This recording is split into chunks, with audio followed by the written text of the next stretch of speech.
Oke, assalamualaikum warahmatullahi wabarakatuh.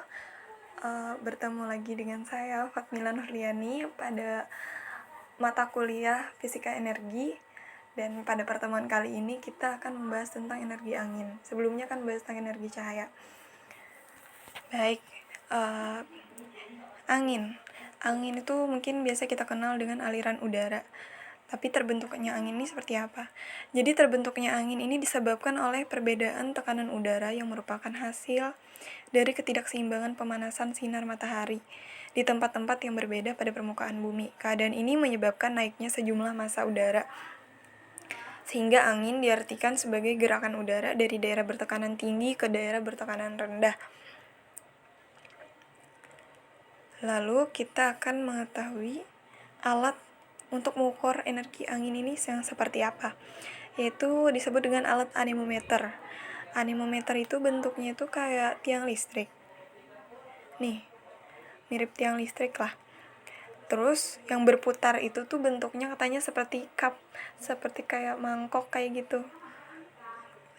Jadi kayak itu bendanya tuh untuk mengukur. Terus ada counternya yang isinya tuh angka-angka untuk menghitung tekanan, untuk melihat seberapa besar gitu tekanan udara di suatu tempat dengan alat anemometer. Tapi kita juga bisa tanpa alat anemometer dengan kita bisa menggunakan software. Itu yang saya temukan di sebuah jurnal penelitian anak geofisika. Jadi katanya kita tuh bisa menggunakan software yang namanya WRF. WRF itu Weather Research Forecasting, yang menggunakan kayak pemanfaatan GPS lah di dalamnya. Jadi WRF itu software, kita bisa lihat tekanan udara hanya dengan laptop tanpa alat anemometer. Jadi itu bisa menghemat biaya. Lalu kita akan belajar tentang skala Beaufort. Skala Beaufort ini mengetahui deskripsi angin berdasarkan kecepatan anginnya. Jadi misal nih, pada kecepatan 51 sampai 62 km per jam disebut dengan angin ribut. Pada saat angin ribut, apa yang terjadi? Pohon-pohon bergerak, sulit berjalan melawan arah angin. Itu pernah gak sih kalian tuh kayak misalnya naik sepeda tuh pada saat anginnya tuh kencang, sehingga kita tuh kayak mengayuh sepeda itu kayak melawan arah angin, saking kencangnya anginnya. Itu udah masuk angin ribut karena sulit berjalan melawan arah angin. Tapi bersepeda bukan berjalan ya. Intinya sulit lah melawan arah angin dengan kecepatan sekian. Terus badai itu pada kecepatan angin 88 sampai 102 km per jam. Nah, yang namanya badai itu ciri-cirinya tuh pohon-pohon itu bisa tercabut dari akar-akarnya. Itu udah namanya badai. Kerusakan bangunan yang cukup parah tuh disebut dengan badai. Kencang juga ya, 88 sampai 102 km per jam. Kita masuk ke rumus dan contoh soal. Nah, lihat. Rumus energi angin tuh sama aja dengan rumus energi kinetik. Energi kinetik itu kan setengah mv kuadrat, sama aja massa dikali kecepatan angin tapinya di sini. Nih, misalnya contoh soal. Suatu angin yang bertiup dari lautan menuju daratan mempunyai massa 0,25 kg dengan kecepatan 7 meter per sekon. Berapa energi kinetik dari aliran angin tersebut?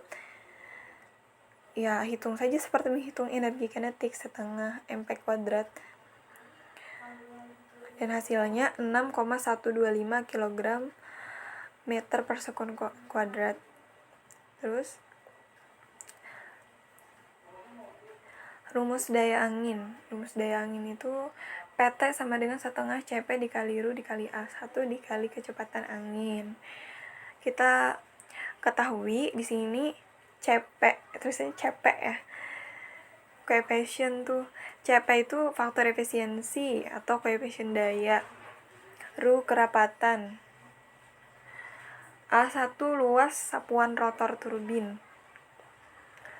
Habis itu yang U0 itu kecepatan angin. Contohnya, seperti sebuah turbin angin mempunyai koefisien daya 35%, berputar oleh angin dengan kecepatan 4 meter per sekon, dan kerapatannya 1 kg per meter kubik. Jika luas sapuan rotor 1,5 meter kuadrat. Tentukan besarnya daya angin yang dapat diekstrak oleh turbin. Jadi turbin ini bisa menghasilkan daya angin berapa sih? Ini rumusnya. Koefisiennya dari 35% tadi jadi 35% sama dengan 0,35 kg. Habis itu kecepatannya 4 meter per sekon. Rapatannya 1 kg per meter kubik. Luasnya 1,5 meter kuadrat. Dimasukkan saja hasilnya jadinya 16,8 kilowatt sekon. Manfaat energi angin apa? Banyak ya manfaatnya. Seperti pembangkit listrik bisa dengan energi angin, penggerak kapal layar, membantu irigasi pertanian, olahraga udara. Ya banyak lah manfaat energi angin. Mungkin ada juga yang tidak saya sebutkan di sini, masih ada mungkin ya. Jadi energi angin itu sebenarnya berguna banget. Makanya kan kalian tahu kan ada negara yang sebut itu negara kincir angin gitu, negara Belanda. Mereka itu menggunakan lebih dari 50% pemanfaatan energi angin. Jadi dulu itu di Eropa itu 70% kalau nggak salah yang dimanfaatkan mereka itu energi angin. Tapi nggak sembarangan lah ya, nggak sembarangan naruh kincir. Makanya mereka itu menghitung apa dayanya, dihitung dulu. Jadi itu tuh harus efisien juga meletakkan turbinnya di mana. Untuk yang dicari tentunya yang anginnya itu deras, yang anginnya itu kencang, kuat. Itu yang bisa membangkitkan energi listrik. Membantu irigasi pertanian juga bisa. Penggerak kapal layar itu pernah kan lihat kayak kapal. Kalau saya sih karena nggak pernah secara langsung, tapi saya pernah sih lihat di film-film itu kan ada kapal-kapal yang kapal layar itu kan pakai yang kayak itu. Menggerakkannya itu apa namanya, kayak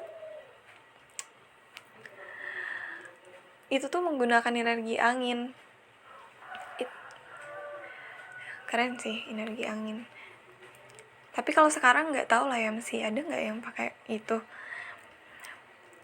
Terus bisa juga sebagai olahraga udara. Olahraga udara itu kayak balon udara nih, kayak di foto nih.